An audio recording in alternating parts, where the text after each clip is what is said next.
नमस्कार, मी संतोष शेखलाल सावलकर, मेळघाट 17 संवर्ग कर्मचारी। आमची एकच मागणी आहे का प्रशासनाला आम्हाला कायमस्वरूपीची नियुक्ती द्यावी। कारण 2024 मध्ये शिक्षक भरती झाली होती, त्यानंतर काही कारणास्तव सर्वोच्च न्यायालयात याचिका दाखल झाल्यामुळे ती भरती थांबवण्यात आली आणि त्याच्यानंतर 5 ऑक्टोबर 2024ला आम्हाला मानधन म्हणून नियुक्ती देण्यात आली।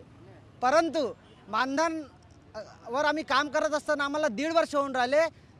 त्यानंतर सर्वोच्च न्यायालयाने आमच्या बाजूने निर्णय दिला आणि त्यांनी सांगितलं की बा हे जे पेशा कर्मचारी आहे त्यांना कायमस्वरूपी नियुक्ती द्या। त्यानंतर 11 फेब्रुवारी 2026ला एक GR आला आणि त्या GRमध्ये स्पष्टपणे उल्लेख केला की बा हे जे मानधनवर जे कर्मचारी नियुक्ती आहे त्यांना कायमस्वरूपीची नियुक्ती द्या। परंतु या गोष्टीले 10 ते 15 ते 16 दिवस होऊन राहिले, परंतु आत्तापर्यंत आम्हाला कुठल्याही प्रकारची नियुक्ती दिली नाही।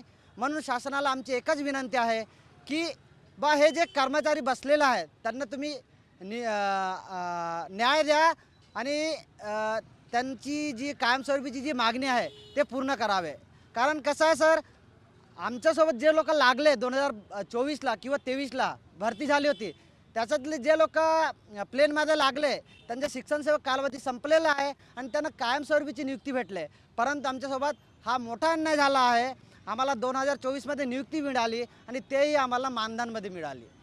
तर शासनाला एकच विनंती आहे की शासनाने आमच्या मागण्या पूर्ण करावा अशी आम्ही अपेक्षा बाळगतो।